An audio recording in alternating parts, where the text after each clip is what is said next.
ce thème, l'évangile, c'est quoi? L'évangile, ça veut dire bonne nouvelle. Waouh, ça va? L'évangile est une bonne nouvelle. Alors je suis allé chercher dans le grec comment était traduit l'évangile et j'ai découvert que ça voulait dire bonne nouvelle.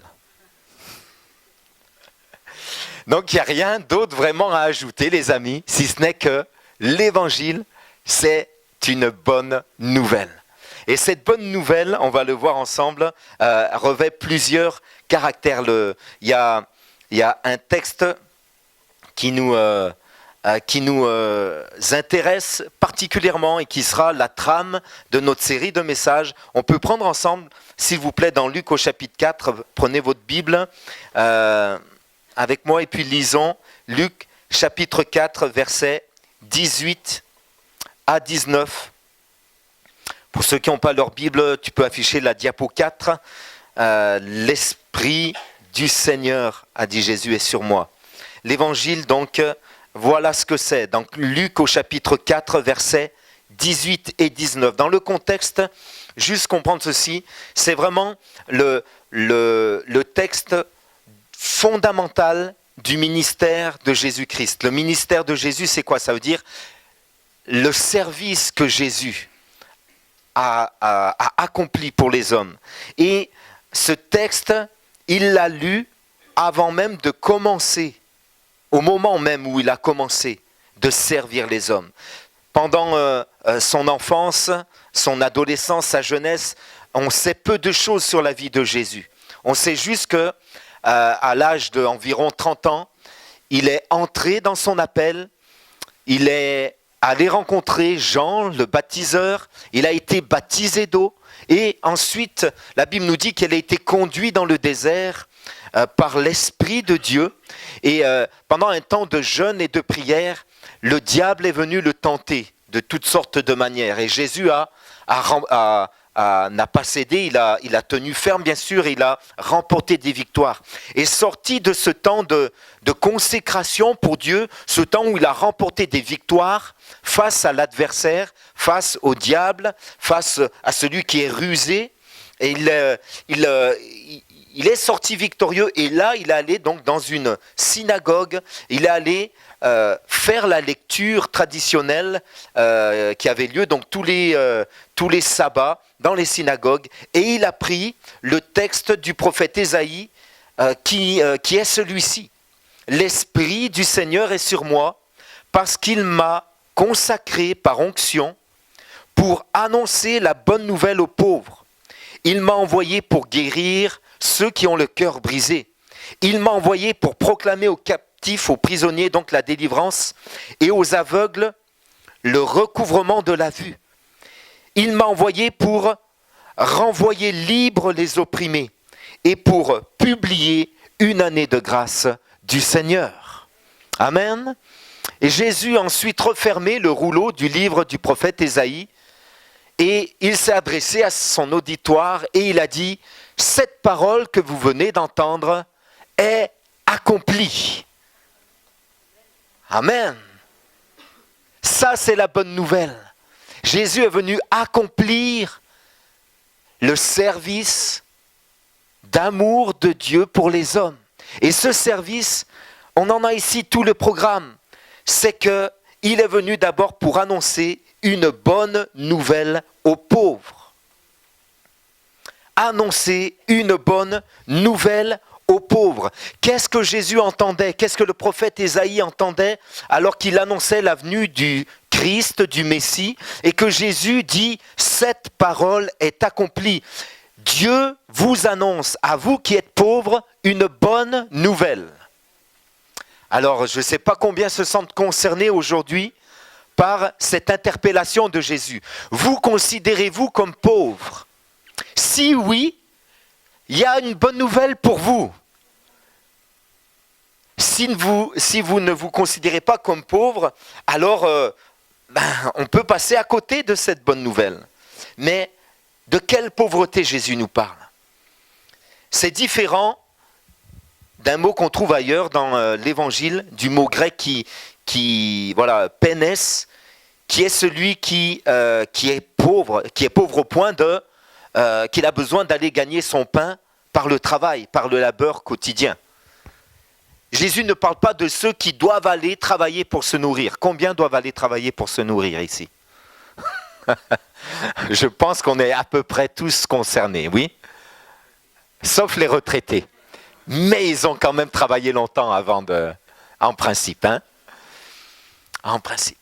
Jésus ne parle pas de cette peine-là, de cette pauvreté-là, qui nous pousse à devoir aller travailler. Ça, on sait que c'est notre quotidien. Le mot utilisé, c'est le mot ptokos. Le mot ptokos veut dire celui qui obtient sa subsistance par mendicité.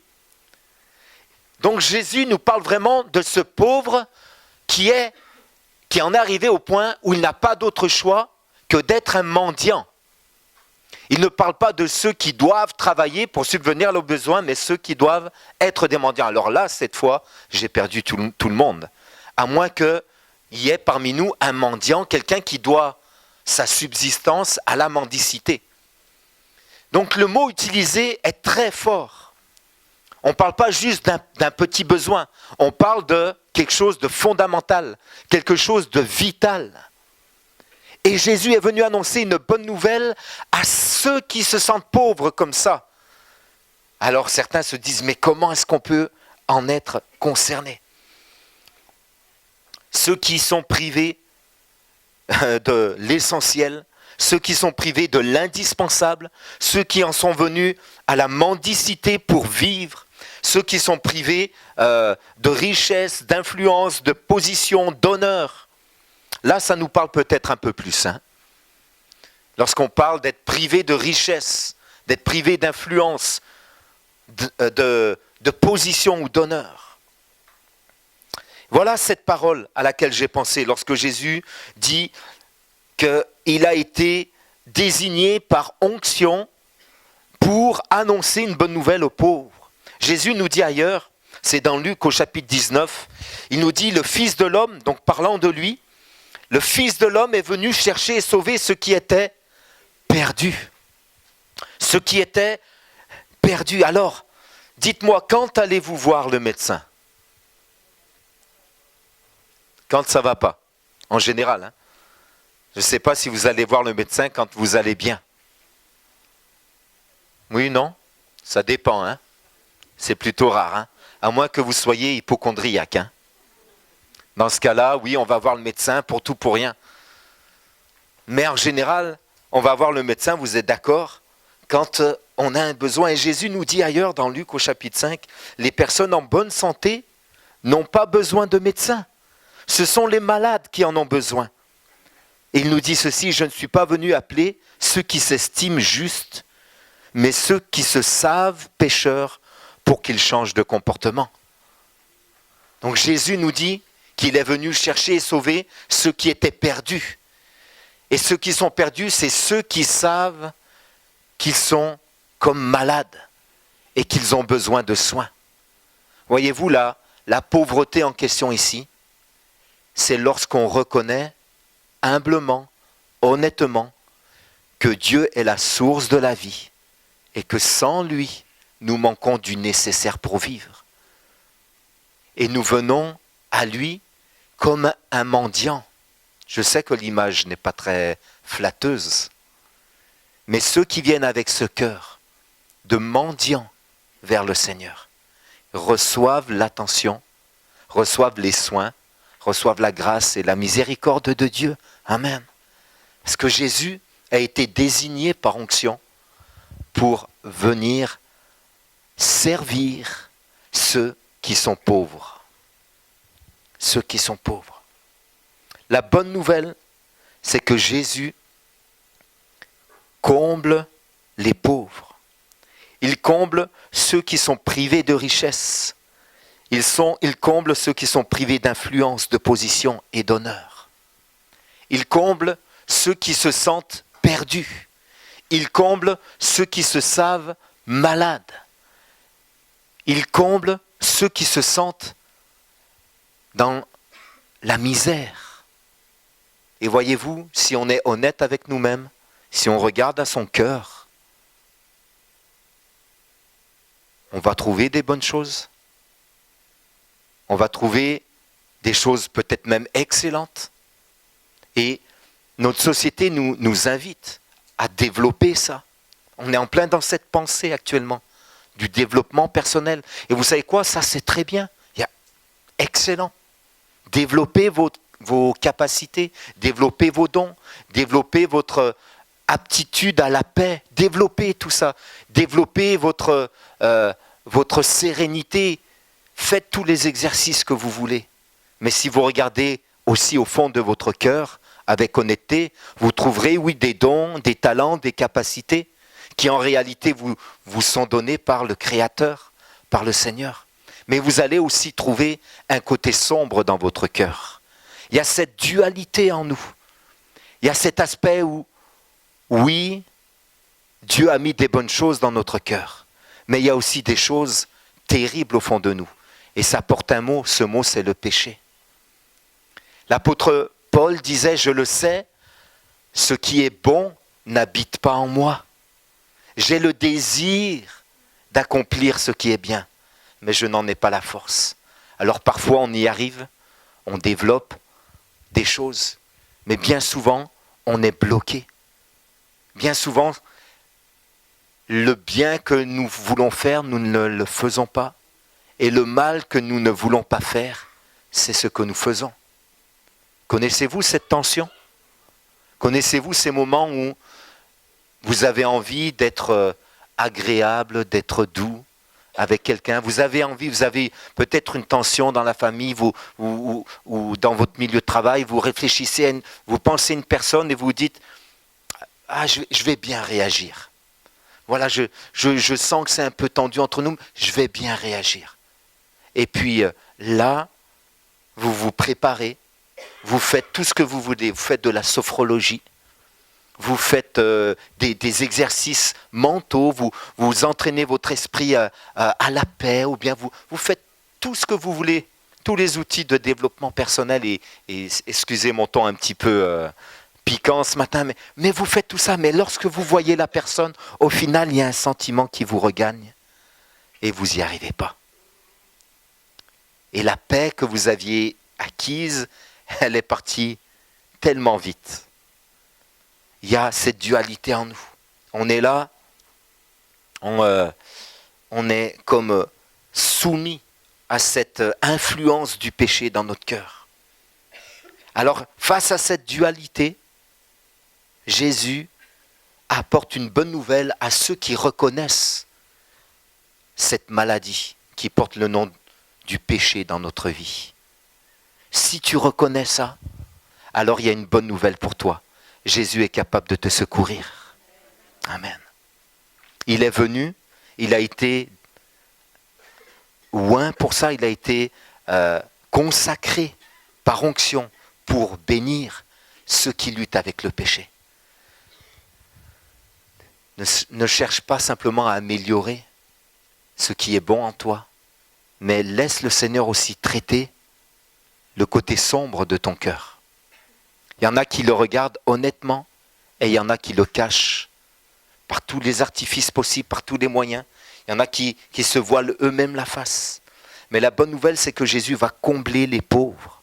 Si tu viens humblement devant lui, si tu reconnais ta pauvreté spirituelle, si tu reconnais parfois même ta pauvreté morale, si tu reconnais ton besoin comme d'un mendiant qui ne dépend que de la bonté d'un autre pour vivre. Si tu sais que tu ne dépends que de la bonté de ton Créateur pour vivre, laisse-moi te dire qu'il est très généreux. Il est riche en bonté, il est riche en miséricorde, il est grand dans son amour pour nous. Il est venu comme un serviteur. Souvenez-vous ce que nous a partagé David, c'est que Dieu donc nous donne, voilà, il a mis le comble à son amour pour nous. Et ce comble, c'est qu'il est venu pour nous servir. Donc, si tu manques de richesse, reçois, vous l'avez lu, l'espérance et l'assurance de la vie éternelle avec Dieu. Combien ont cette assurance et cette espérance dans leur cœur ce matin? Avez-vous cette assurance et cette espérance? Amen. La Bible nous dit que ceux qui ont une telle espérance ou une telle assurance dans leur cœur, alors qu'ils se purifient eux-mêmes. Amen. Pourquoi? Parce qu'il y a quelque chose de plus grand qui nous attend. Voyez-vous, mes amis, ça c'est une richesse extraordinaire. D'avoir l'assurance et l'espérance de la vie éternelle. Ça c'est une richesse qu'on ne peut pas nous enlever. Et ça c'est le cadeau qui vient de la part de Dieu. Et je veux annoncer à ceux qui se sentent comme pauvres face à l'éternité, vous vous sentez démunis, vous vous sentez dénués de tout, aucune espérance, aucune assurance, pas de certitude, pas de conviction. J'aimerais vous dire qu'il y a un espoir extraordinaire dans le Seigneur Jésus. La Bible dit clairement, celui qui a le Christ, il a la vie éternelle. Il ne viendra pas en jugement, mais il passera de la mort à la vie. Amen. On ne peut pas être plus clair avec cette parole. Allez voir le plus religieux des hommes sur la terre et posez la question honnêtement de l'éternité. Nous passons, nous qui avons cette espérance, pour des prétentieux. Parce que même le plus grand des religieux ne vous dira pas qu'il a l'assurance de la vie éternelle. Si Dieu est clément, s'il accomplit bien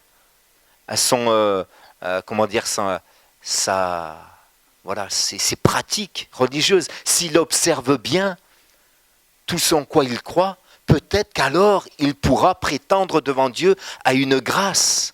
Peut-être, mais rien de sûr. Et quel affront que d'oser croire que oui, le ciel nous est réservé. Mais laissez-moi vous dire, ce n'est pas par affront qu'on le croit, c'est parce que la parole de Dieu nous le dit. Et Dieu veut combler le cœur de ceux qui se sentent démunis face à l'éternité.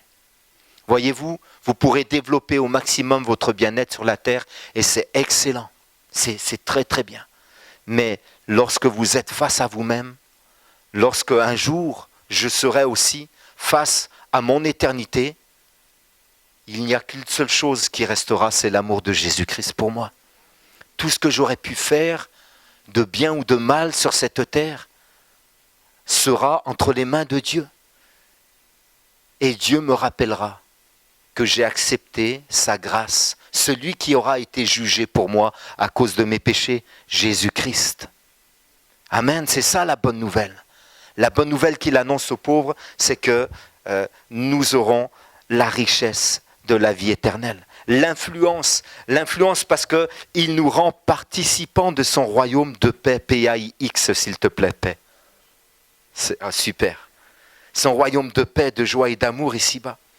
Il nous rend participants de son royaume de paix. Est-ce que les chrétiens peuvent dire amen à ça? Est-ce que vous le croyez? J'ai réfléchi face à cette définition de ce mot pour parler des pauvres, ceux qui sont privés de richesse, d'influence. Et pendant un temps, je priais et je disais, Seigneur, quelle est l'influence des croyants? Et puis, quelques textes sont venus, nous sommes le sel de la terre, nous sommes la lumière du monde. Mais Seigneur, mais qu'est-ce que tu nous as donné pour ça? Au final, quand on pense à tout ça, on sait que c'est Dieu. Le plus grand influence, c'est le Créateur lui-même, n'est-ce pas? Mais Dieu nous a donné des trésors. L'apôtre Paul disait, nous sommes des vases d'argile, nous sommes des vases fragiles, nous sommes faits de terre, nous sommes peut-être faillibles encore, mais dans ces vases, il a mis des trésors. Et le trésor, c'est ce que Jésus est venu apporter. Il est venu apporter le royaume de Dieu aux hommes. Amen. Et ce royaume, c'est la justice, c'est la paix, c'est la joie par le Saint-Esprit. Amen. Et nous avons cette influence à répandre. C'est ce trésor à partager. Et c'est cette influence. Et Dieu a fait de tous les croyants, de tous ceux en qui son amour est déversé, il a fait des porteurs de paix, de joie et d'amour ici-bas pour la terre. Amen. Tu peux répandre, tu peux donner ce que naturellement tu as peut-être de la difficulté à partager. Mais tu peux donner ce que Dieu t'a donné. S'il a comblé ton cœur de cette paix, s'il a comblé ton cœur de cette assurance, de cette espérance, s'il a comblé ton cœur de son amour et de sa joie, de la joie qui vient du ciel, alors tu es capable de partager ces choses avec ceux qui t'entourent. Amen. Il y a la position et nous avons également, nous étions pauvres. La Bible nous dit qu'autrefois nous étions étrangers et voyageurs sur cette terre et orphelins. Mais Dieu nous a réconciliés avec lui-même par Jésus-Christ. Et il a fait de nous ses enfants. Il a fait de nous des héritiers avec Jésus-Christ. Amen. En lui, en Jésus-Christ, nous avons un héritage éternel. Un héritage qu'on peut vivre dans le présent et dans l'éternité. Alors, oui, heureux les pauvres que le Seigneur va enrichir lui-même de sa présence et de son héritage. Si je suis riche déjà ici-bas, si je suis suffisant avec moi-même, si je suis suffisant avec mon avenir, avec mon travail, avec ma famille, avec mes projets, si tout ça, ça me suffit, si je ne me sens pas dans le besoin, alors je n'ai pas besoin d'un autre héritage que celui que je me donne. Mais si je suis pauvre et qu'on vient me donner un héritage, qu'est-ce que je fais? Je le prends, oui ou non? Et Jésus nous donne l'héritage de sa grâce, de sa présence et un héritage donc pour ici-bas et pour l'avenir. Et puis, il nous comble d'honneur, je termine avec ça, lorsque Dieu nous dit qu'il nous accordera la couronne incorruptible de la gloire. Waouh! On sera couronnés, les amis. Nous, vous savez, il y a une chose qu'on fera aussi. Moi, qu'est-ce que j'aime cette image de l'Apocalypse, qui n'est pas juste un livre de drame, mais c'est un livre qui nous révèle aussi la gloire de Dieu. J'aime cette image qui dit que nous prendrons nos couronnes et nous les jetterons aux pieds de Jésus. Amen. Mais ça voudra bien dire que nous avons aussi une couronne. Et que lorsque nous courons en tant que chrétiens sur cette terre, Dieu va nous donner la couronne de gloire. Waouh, waouh, waouh. C'est pas ça, honnêtement, qui nous motive. On court parce qu'on est motivé par l'amour de Dieu qui est déversé dans nos cœurs. Mais Dieu va récompenser ses enfants. Et il nous donnera la couronne incorruptible de la gloire. Waouh. L'évangile, donc, n'est pas seulement qu'une bonne nouvelle. L'évangile, c'est la bonne nouvelle. Jésus n'est pas un sauveur. Jésus. Et dans une société où de plus en plus on est prêt à accepter toutes les voies, nous devons, et c'est mon rôle aujourd'hui de dire à ceux qui découvrent l'évangile, et c'est le rôle de nous tous les croyants de dire que Jésus, c'est pas une bonne nouvelle, c'est la bonne nouvelle de Dieu pour nous. Que les gens sont pauvres, que vous êtes pauvres si vous êtes sans Dieu. Vous n'avez plus rien. Vous savez, il y a cette expression qui dit qu'on est venu nu dans le monde et on repartira nu. Qu'allons-nous emmener avec nous? Il y a une seule chose qu'on gardera pour l'éternité, c'est l'amour de Dieu dans nos cœurs. Amen. Ce qu'on aura développé, la relation avec Dieu qu'on aura développée. Alors l'évangile, c'est la bonne nouvelle. C'est la bonne nouvelle de Jésus. C'est une personne, la bonne nouvelle. C'est pas simplement ce que Dieu va faire, mais tout ce que Dieu va faire pour nous, il l'a accompli en une personne qu'il nous a donnée. Car Dieu a tant aimé le monde qu'il a donné son Fils. Il n'a pas donné simplement la paix. Il n'a pas donné simplement la joie. Il ne donne pas simplement le pardon. Il ne donne pas simplement la guérison, la restauration, mais il donne son Fils. Amen. Est-ce que nous comprenons ça? ce que Dieu nous donne dans l'Évangile, c'est d'abord une personne. Et c'est ce qu'il y a de meilleur dans ce monde à recevoir. C'est Jésus-Christ. Et Jésus est venu pour rétablir la relation entre Dieu et l'homme. La bonne nouvelle, c'est que c'est une personne qui incarne l'amour de Dieu pour nous et que cette personne nous rétablit dans la relation avec Dieu.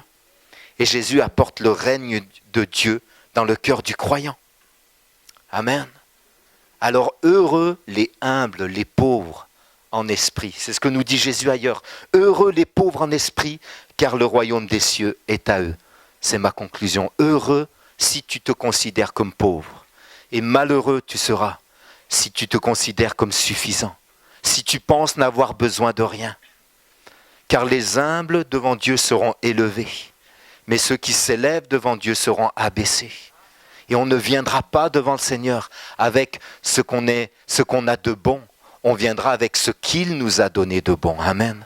C'est ça la grâce extraordinaire du Seigneur. C'est une grâce qui nous dépouille de tout.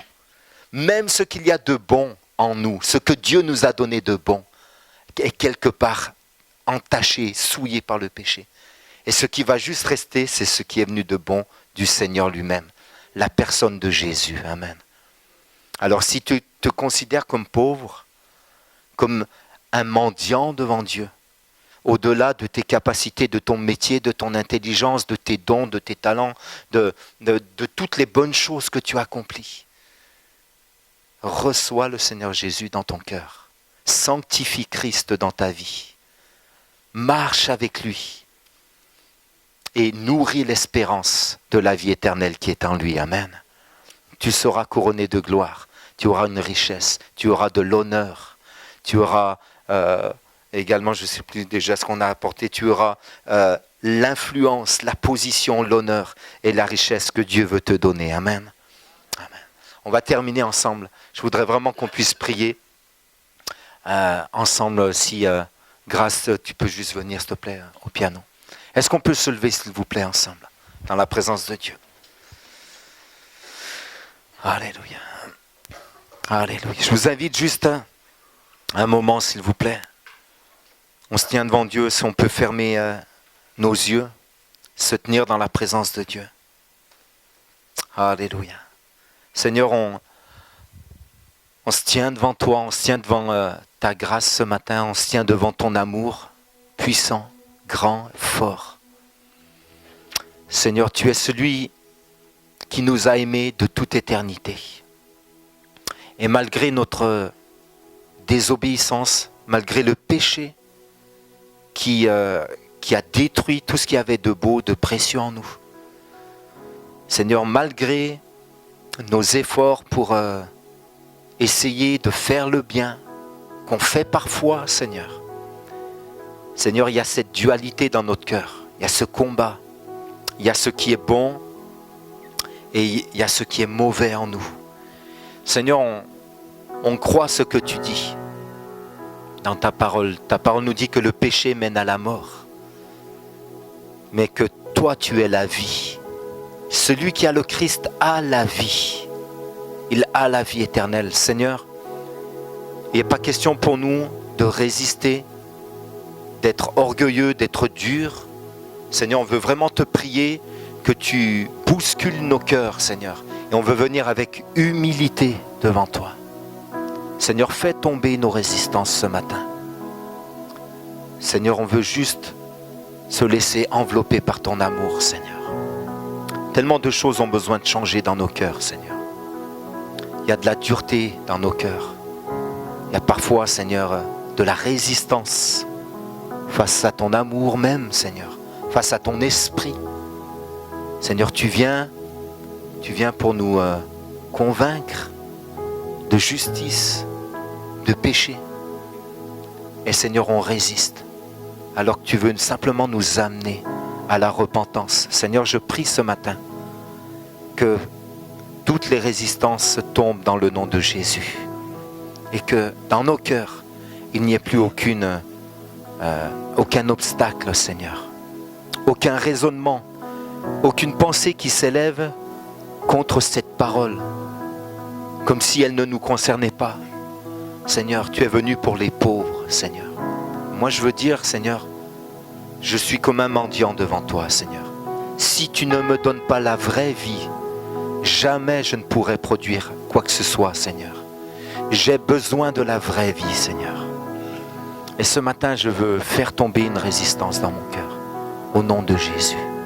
Pendant qu'on prie, je veux inviter plusieurs à faire une démarche.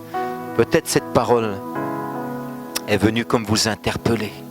Et vous avez besoin de dire maintenant au Seigneur, je veux faire tomber le mur de résistance.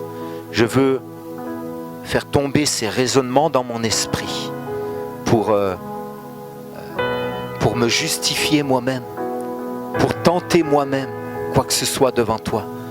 Je reconnais humblement que je suis un mendiant dépendant de toi, Seigneur.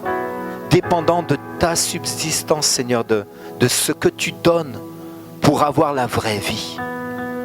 Quelqu'un a besoin, et l'Esprit de Dieu est en train de vous montrer clairement que tu as résisté et tu as tenté par toi-même tellement de choses et tu as besoin d'être dépendant de Dieu. Si c'est votre situation, jeune homme, jeune fille, homme, femme, vieillard peut-être parmi nous qui depuis tant d'années tu as forgé un caractère et Dieu te dit viens maintenant car je suis venu apporter une bonne nouvelle à ceux qui se considèrent comme pauvres.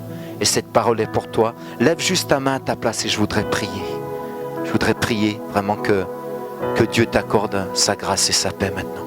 Que la résistance tombe dans le nom de Jésus. Amen. Amen. Amen. Seigneur, on a confiance en toi, Seigneur. On a confiance dans ta grâce, dans ta puissance. Seigneur, c'est toi qui déposes en nous un trésor de vie, un trésor de paix, un trésor d'amour, un trésor d'espérance. Un héritage qui ne peut ni se corrompre, ni se souiller, ni se flétrir. Seigneur, tu déposes en nous, Seigneur, un héritage éternel, Seigneur. Merci, Seigneur, de briser encore dans nos cœurs toute forme de résistance et d'orgueil, de prétention, Seigneur, de quelque sorte qu'elle soit, Seigneur. Ni aucune excuse, Seigneur, ni aucune expérience de la vie, Seigneur. Rien, Seigneur, ne pourra tenir devant toi, mais simplement ceux qui s'humilient dans ta présence. Et aujourd'hui, c'est ce que nous faisons. Et tu élèves ceux qui s'humilient devant toi, Seigneur. Je le déclare encore. Tu nous élèves dans notre héritage, tu nous élèves dans notre filiation, tu nous déclares justes, tu nous déclares fils, héritiers de tes promesses.